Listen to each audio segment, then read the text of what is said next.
Banza London TV.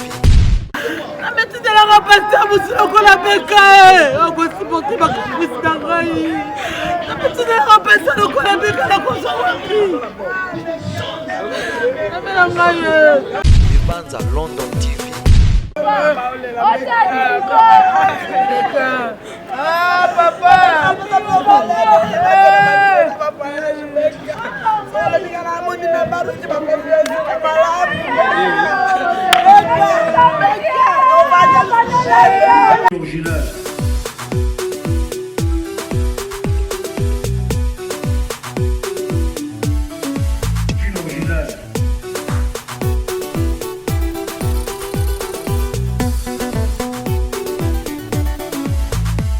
Banza London TV. Mbout na bandeko sa 2000 awa toza vraiment na kati ya morgue ya cinquantenaire tomoni déjà bamonta bakoti déjà na nsima na bango corbière eza na nzela mpo bazwa corps ya papa ya pasteur Baruti autrement appelé Beka et tozozela corps ebima et puis nde toza wana mpona koza baélément en exclusivité déjà dans le cadre de stade Tata Raphaël implanté déjà des corps nous avons la bande en Zambie bandeko vraiment très choqué bazo kokaté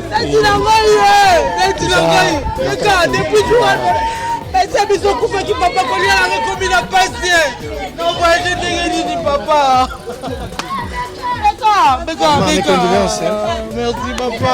Voilà le corps à papa, c'est pour bientôt Zobima. Qu'est-ce que tu peux dire na bana Nzambe? Bon, c'est que je merci pour la parole premièrement. Ce que je peux dire na bana Nzambe, ce qui est vrai est certain que Beka, il est de l'autre côté. Parce que Beka, il a servi son Dieu dans la vérité, dans le droit chemin. Okay. Ce que je peux dire aux enfants de Dieu, malgré que tout est là. Tout est là pour la douleur. Bon, tout est là. Je manque quoi dire, papa. Je manque quoi dire, mais tout est là quand on va Nzambe. Tout ce qui a divergence, tout est là non papa nanou. D'accord. Merci. Tout est là papa na Kimia, merci. Voilà, mon maman est émotionné, a manqué mon banon et tout le monde bana Nzambe. Choqué vraiment bana Nzambe. Maman bonjour. Merci papa. Et le papa Baruti auti kotika biso le jour corps na ezobima. Nini okolo ba le papa zate atiki église atiki bien no bana Nzambe. Merci. Papa zate ya solo. Nzambe na yazana biso otika biso te. Tozolela tika tolela poko kabwana nzoto za pasi. Mais sengo makasi po atiki biso rendez-vous moto kutana lolo. Yango sike sengo na biso ezali. Pourquoi ba chrétien tolela ka bona banzembo na nini? Papa ça vraiment merci mingi. Nzambe apesa ki biso ya juillet. Merci mingi po apesa biso pasteur moko atambola pa na obanga Nzambe. Ozaka osambela pa pasteur ba mosa Nzambe na asambela Nzambe asolo. Sengo na biso po tozaki na pasteur wa solo. Merci maman.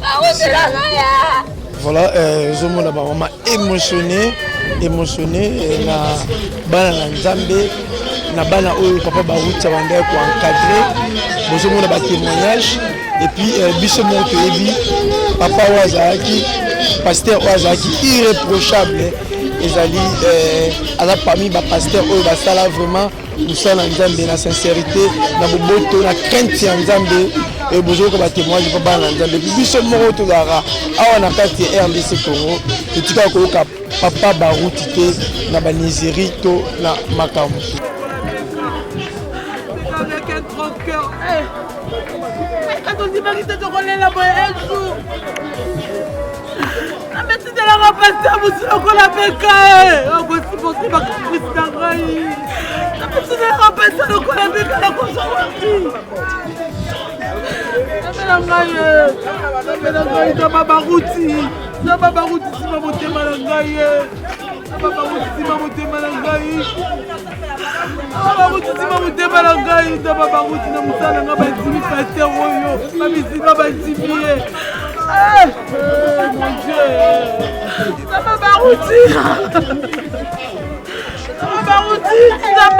Papa, tu les mecs qui Papa, tu les mecs qui étaient tombés, tous les enfants, ils étaient papa, tous les enfants, caca. Papa, tu qui me sont si tôt, papa, non, si tôt. Papa, tu qui me sont.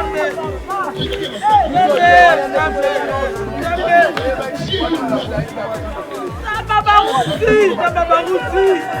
C'est comme si un dos, ça va barouti au taxi.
Voilà, tous en bas.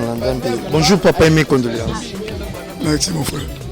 Voilà. Aujourd'hui, papa Barouti Beka Azate en vie.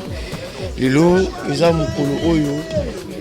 Corne ezobima pour exposer en auto PCA au revoir Yasuka. Nini au retena et pas passer à Barouti. Pour moi témoignage monqué, Pandi a passé à Barouti. Frère, c'est-à-dire, na mona batuna mukili. Comme témoignage, ba misusu ba ba makambu, na église azolo ba makambu misusu. Mais so tali vie na ye, eza o azolo bati. Mais o na mona pas pasteur ba tu vie na ye. So tali vie à pasteur. Na makambu zo sala ekokani na Bible. Pour ces mêmes frères bana malobi, ceux qui aux autres évangiles. Eza ka côté été, mais vivez aussi la parole. C'est-à-dire pasteur Barout, o était ibiso, yemope à vivre un goût.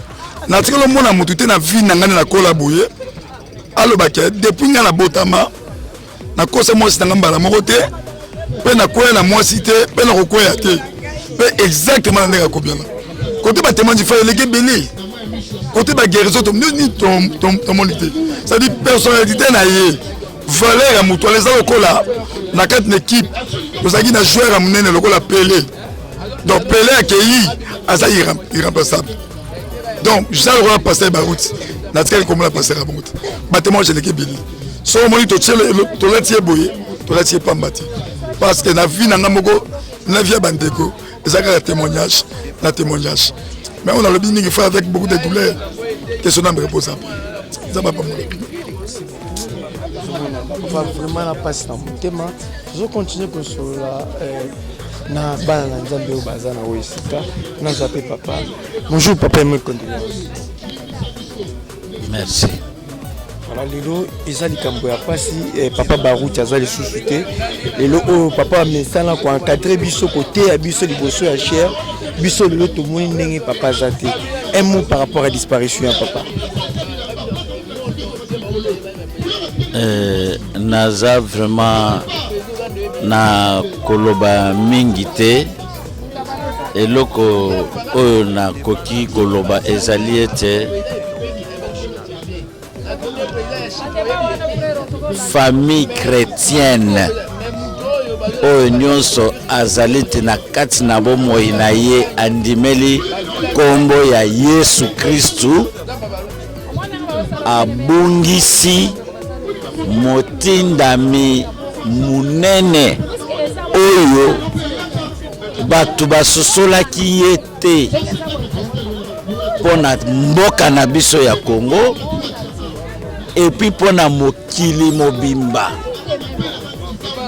Nazongela litatoli moko azalaki na mboka ya Brésil, aza koteya na sima koteya kobondela atuna na kanisaki ete mutu moko akotelema na kiti na ye pote atambola e mwasi moko atiki kiti atamboli me mutu akoloba bongo soki tokoki koloba teke Nzambe aza na ye nayebi te awa na Congo soki eza na motei azala mpe na litatoli ya ndenge wana. Donc na mpona kopesa litatoli mpona ngai moko soki nazali na vie lelo oyo oyoki ngai osololi na ngai ezali nde likabu oyo ezalaki kati na ye nalingi kopesa litatoli te. Tobongisi mutu monene mosali na Nzambe monene et surtout likabu wana biso toza kolela eske Nzambe akotikela biso yango kaba guérison ezala guérison ezala koteya parce que ye azwaki bafongola misato. Je te donne 3 clés. La clé de la prédication, la clé de la guérison et la clé de bouter dehors toutes les fausses doctrines. Yo moko yebi malakisi ya lokuta. Boni etamboli na kati na mboka na biso ya Congo pe na monde. Mais atelemeli yango po kozongisa lingomba ya Nzambe na molongo. Na suki wana. Merci beaucoup. Voilà, toujours continuer à traiter ma question. Bonjour et mes condoléances. Bonjour bien-aimé, bonjour kola pamola bino bandeko na ngai. Nathalie eloko nazana eloko na koko pesa explication te. Kokenda papa na biso oyo ezake biso baninga totikali bandeko conseil na pesi bino. Tozala prêt tolinga message okoleka nyonso mona yango bajete epesa biso esengo penza kokenda pasteur te esengo puisque asali musala oyo akoko sala ekomi na suka mais biso tozala prêt enlèvement komi pembeni tosali baje mingi na message baje esila bandeko tokota na mboka elaka. Merci kola pambola bino yango conseil nazaki nango. Merci beaucoup biso baroute ebima et puis tokende exposer yango na tata Raphaël mais entre temps na yozo bandeko déjà bakomi bien avant la mort avant encore ebima autorisé encore ensemble na bango. Bonjour et mes condoléances maman. Merci, ça va merci maman. Lelo papa azali sous-souté témoignage mike pour na papa oretenaki nini durant yo mpandi ya papa durant ba prédication na ye na oyo nyonso papa asali na mosala Nzambe. Pasteur asali ya mingi donc ya mingi total na ba vie tozo mener na grâce au pasteur ateyi biso eloko sana tozo eloko ko lobatin po tozo eloko ko lobatin na ça pasteur asali ya mingi. Merci. Merci. Maman, lelo papa baruti azate okolo banini témoignage muke pour na papa na ndinga cadre bino ba maman lelo okolo banini. Ngai na remercier Nzambe na o pasteur baruti o ateyi biso toza moderne na kati ya vie na biso alakisi biso kosambela na nyonso oyo ateyi biso yango tozosalela yango tozopesa Nzambe merci ndenge azwi ye apema na kimia. Amen. Voilà, entre-temps tozozela bandeko ya Corbillard Baya et puis pour na komema corps pour na tokende ko exposer yango na kati ya stade Tata Raphaël place wapi tokozala wana tokopase mokolo ya lelo mpe mokolo ya lobi place tokekunda ye. On est là DML TV topesa bino ba élément en exclusivité.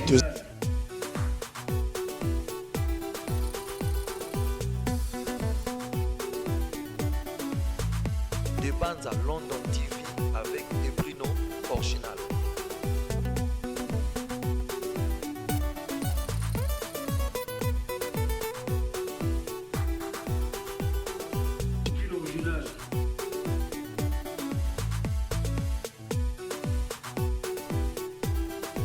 Des bandes à London TV avec des Bruno original.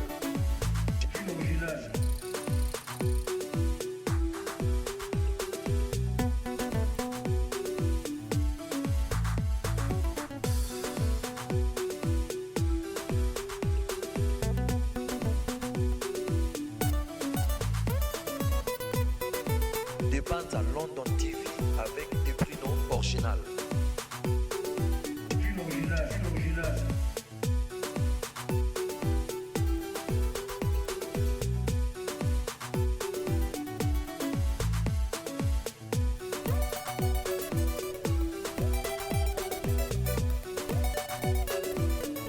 Des bandes à London TV avec des Bruno original.